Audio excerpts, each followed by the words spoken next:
Kumusta kaibigan? Ang kwento na ating itatampok ngayon ay ang napakagandang movie na Apokalipto.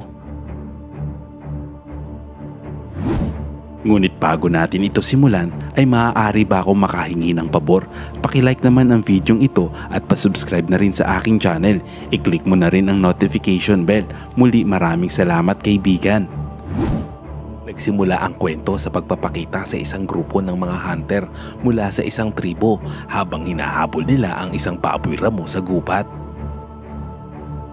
Ang pinuno ng grupo ay si Flint Sky at ang kanyang anak na si Jaguar po ay ipinamahagi ang kanilang nahuli sa bawat isa sa grupo. Samantala, ang isa sa miyembro na nagngangalang Blunted ay biniro ni Jaguar sa pamamagitan ng pagbibigay ng yag balls ng baboy rabo at sinabing kapag kinain niya ito ay parang nakainom siya ng Robust Extreme. Baka naman Robust. Ngunit sa unang kagat niya ay isinukan na agad ni Blunted ang yag balls dahil sa sama ng lasa nito. Habang naglalakad sila pabalik sa nayon, nakasalubong nila ang isang tribo na hindi alam kung saan tutungo at tila mayroong iniiwasan at ang bawat miyembro ng tribo ay nagugutom at nangihina. Tinanong ni Jaguar kung ano ang nangyari at sinabi ng mga ito na ang kanilang nayon ay winasak. Nais pa sanang kausapin ni Jaguar ang mga ito, ngunit pinigilan siya ni Flint Sky at pinadaan na ang tribo. Makalipas ang ilang sandali, pagbalik sa nayon, sinabihan ni Flint si Jaguar na huwag mag-alala at matakot sa kanyang nakita. Ang takot ay isang sakit na nakakahawa, gayon din sa anumang bagay. Sa kabilang banda, tuwang-tuwa ang kanilang mga katribo sa kanilang pagbalik habang si Blunted naman ay inaway ng kanyang biyanan dahil hindi niya mabuntis ang kanyang anak na babae na labis na pinagtatawanan ng iba pa nilang katribo. Samantala, pinuntahan naman ni Jaguar ang kanyang asawa na buntis na nagngangalang Seven.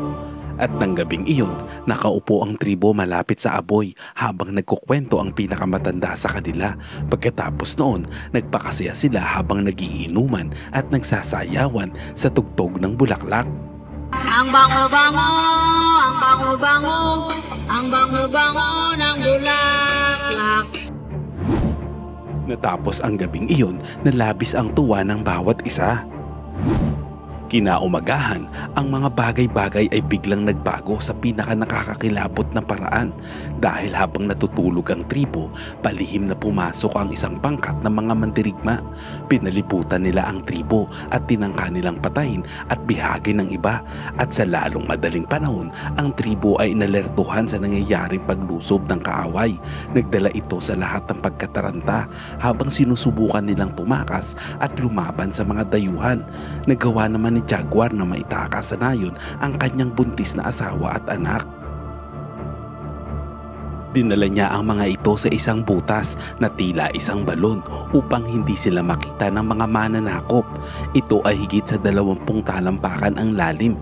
Ibinaba niya ang kanyang pamilya sa butas habang nasusunog ang nayon. Nakita naman siya ng isang mandirigma at napilitan siyang lumaban upang matiyak ang kaligtasan ng kanyang asawa at anak. Nang maibaba niya ang mga ito ay sinabihan niya sila na hintayin siya habang tumakbo siya pabalik sa nayon. Ang kanilang nayon ay labis na napinsala. Ang mga kubo ay sinunog kabilang ang mga katawan na nagkalat sa lupa. May mga patay habang ang karamihan ay nakagapos at ginawang mga bilanggo. Inabutan naman ni Jaguar si Flint na nakikipaglaban sa isang mandirigma na nagngangalang Middle Eye at nagmadaling humarang.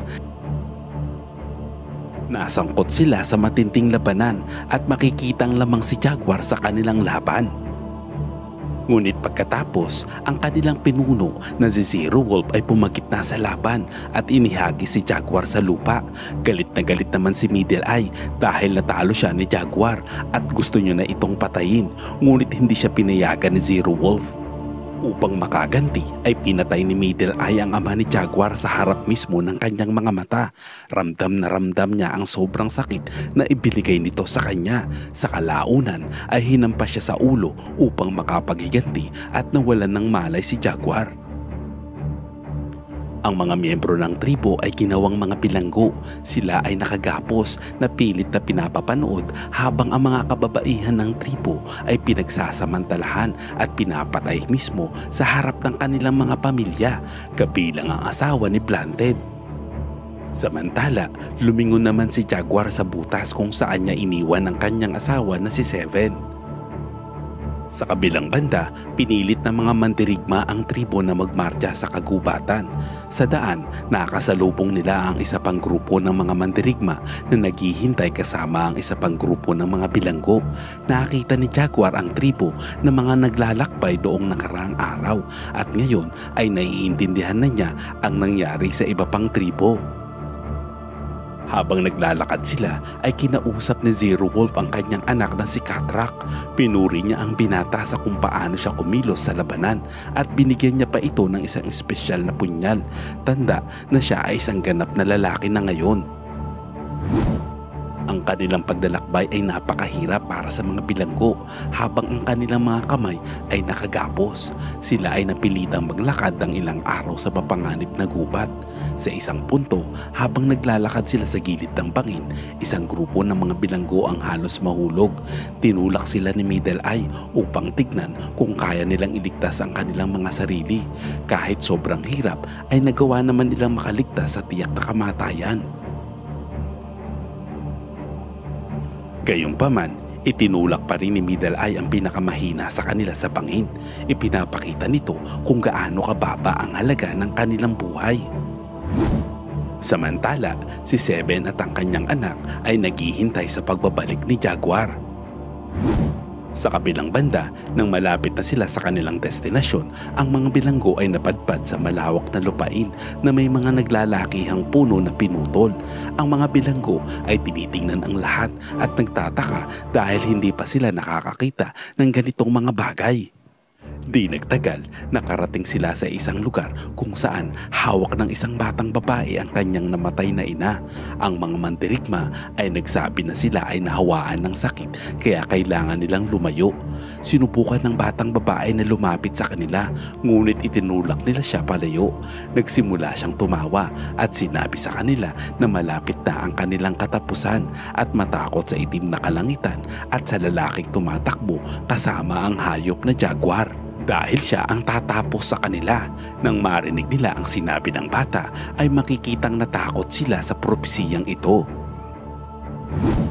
Narating nila ang lungsod ng Mayan at wala itong katulad sa anumang nakita ng mga bilanggo. Namangha sila sa mga malalaking gusali, ngunit ang mga tao rin ay napakarami at libo-libo sa kanila ang nagsisiksikan sa mga lansangan. Gayunpaman, hindi ito isang malusog na lipunan dahil laganap ang sakit sa mga mamamayan. Habang tinatahak ng mga bilanggo ang mga lansangan, tinitingnan nila ang mga tao na nalilito at marahil ay naaawa pa sila. Sa kanilang paglalakbay, ang mga bilanggo ay pininturahan ng asul mula balikat hanggang paa.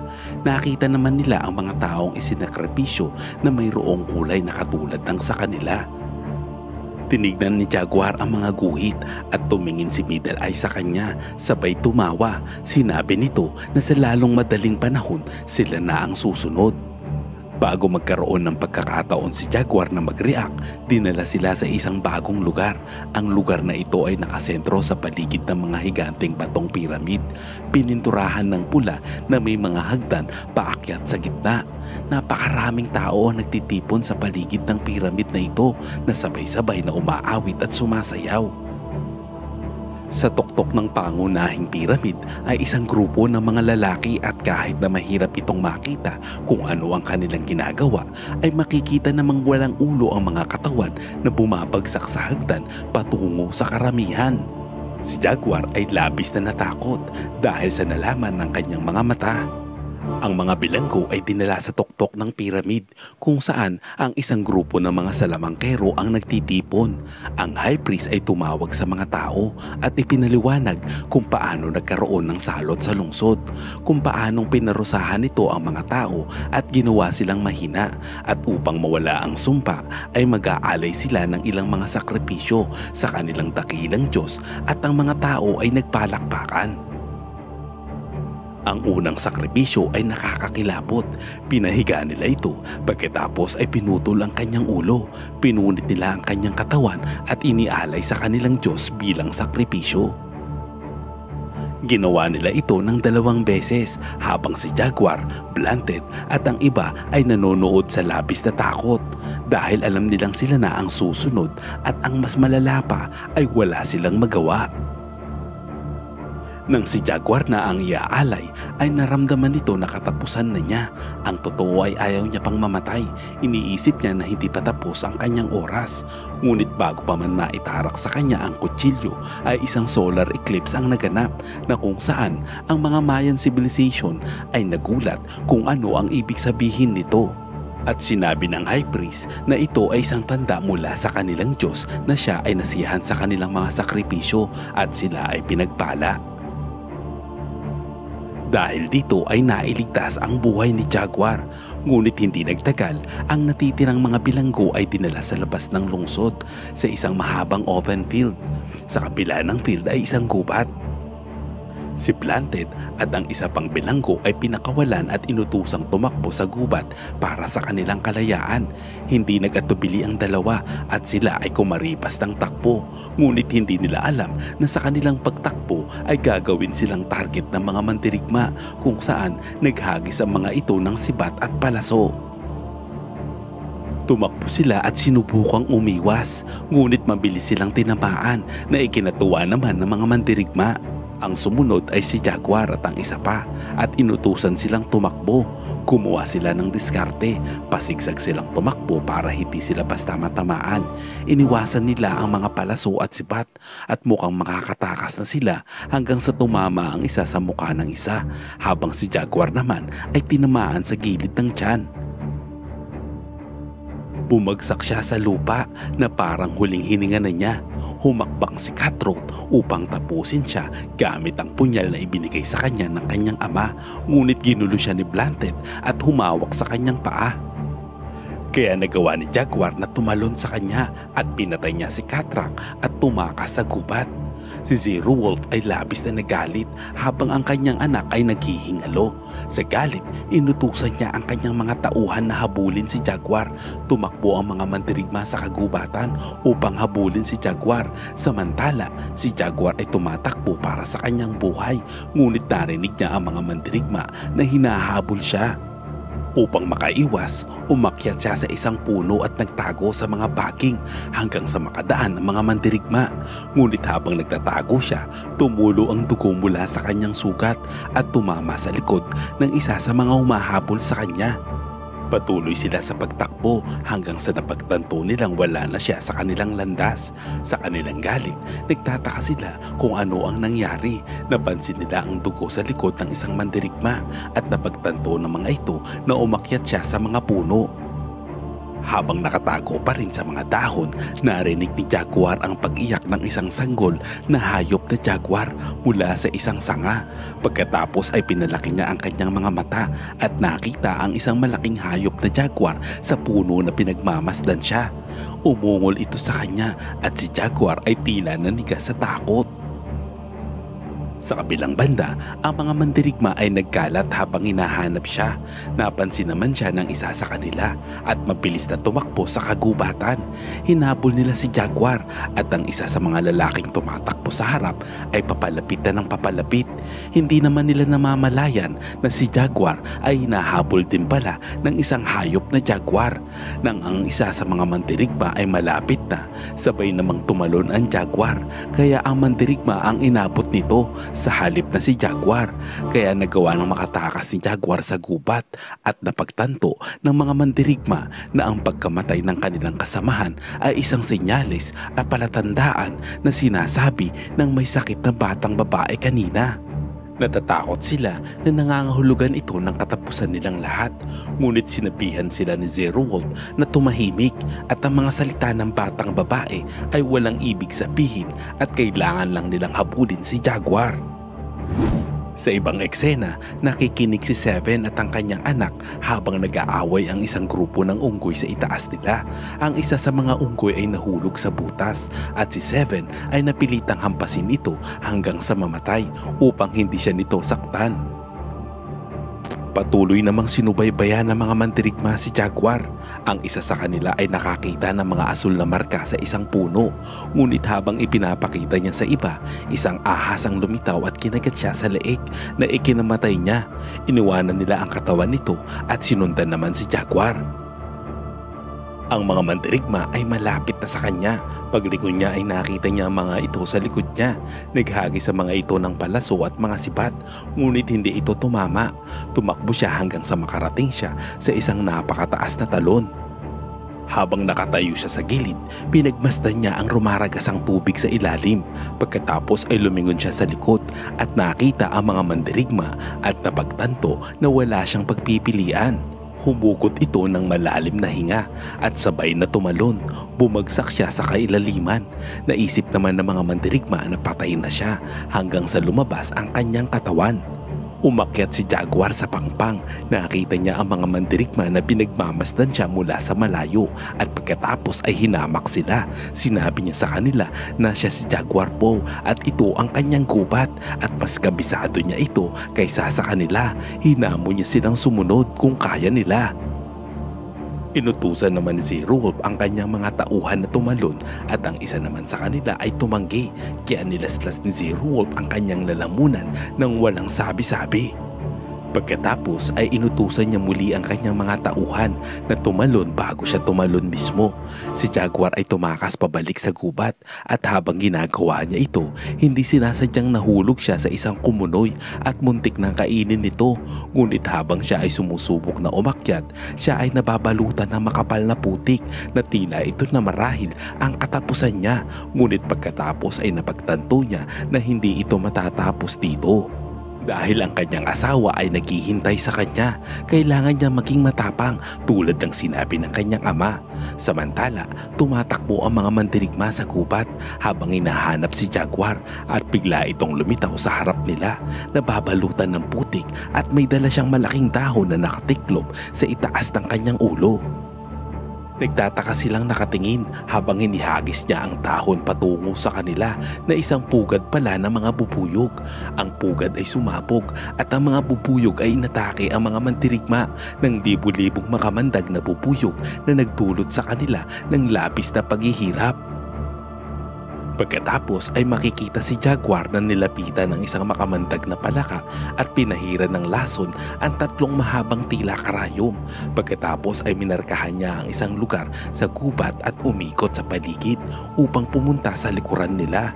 Nang makita ng mga mandirigma ang markang ito, agad namang sinulpak ni Jaguar ang mga ito ng nakakalasong karayom. Tila nagsisimula na nilang mapagtanto ang kanilang pagkakamali. Nakita ni Middle Eye ang patay na katawan at bumalik para dito kasabay ng paglitaw ni Jaguar sa harap ni Middle Eye. Nagkatitigan sila at sumalakay sa isa't isa. May palakol si Middle Eye at ipinalo ito kay Jaguar. Siya ay yumuko at nagpadula sa ilalim ng palakol. Nagawa namang madaplisan siya nito. Kinuha niya ang isang palakol mula sa lupa upang gamitin ito laban sa kanya at hinampas ito sa ulo ni Middle Eye at agad siyang namatay. Sa ibang eksena, sinusubukan naman ni Seven na gumamit ng baging at stick upang mailabas niya ang kanyang anak mula sa butas. Nakarating siya sa gitna bago naputol ang stick at bumagsak siya pabalik. Samantala, nagsimula ng umulan at ang tubig ay umaagos patungo sa butas. Habang ang butas ay mabilis na nagsisimulang mapuno ng tubig, si Seven ay nagsisimula ng manganak. Naku po, Diyos ko Lord. Si Jaguar ay tumatakbo sa kagubatan na tinutugis pa rin ni Zero Wolf. Narinig niya itong paparating na, ngunit paglingon niya ay binato niya ito ng palaso sa mismong dibdib niya at bumagsak ito. Si Jaguar ay bumangon at tinahamon si Zero Wolf na lumapit. Ginagawa niya ito para malinlang at mag-trigger ang isang bitag na sumaksak kay Zero Wolf sa kanyang dibdib. Ito ay parehong bitag na ginagamit nila para manghuli ng baboy ramo. Samantala, malapit nang mamatay si Seven dahil napuno na ng tubig ang butas. Pinipilit niyang tumayo sa isang bato upang mapanatili ang kanyang ulo sa ibabaw ng tubig. Habang ginagawa niya ito, nanganganak na rin siya at makikita ang sanggol na lumalabas sa kailaliman ng tubig. Si Jaguar ay lumabas sa gubat at napadpad sa dalampasigan. Ang natitirang dalawang mandirigma ay papalapit na mula sa kanyang likuran. Nagulat sila sa kanilang nakita. Habang tumitingin sila sa kabila ng mga alon sa dalampasigan, nakita nila ang malalaking barko ng Espanyol na nakaangkla sa mas maliit na bangka na papalapit sa dalampasigan. Nabigla ang mga mandirigma at hindi na sila nakagalaw pa, at kinuha ang pagkakataong ito ni Jaguar para tumakas mula sa dalampasigan at puntahan ang kanyang asawa. Pagdating sa kinaroroonan ng kanyang asawa ay agad niya itong hinila at ang kanyang dalawang anak mula sa butas na puno ng tubig. Maya-maya, makikitang nasa labas na ng gubat sina Jaguar at Seven. Makikita ang mga barko sa abot tanaw ng mga ito at tinanong niya kung maaari silang pumunta sa kanila. Sinabi ni Jaguar na hindi, dapat silang pumunta sa gubat upang maghanap ng bagong simula dahil ang gubat ang kanyang tahanan.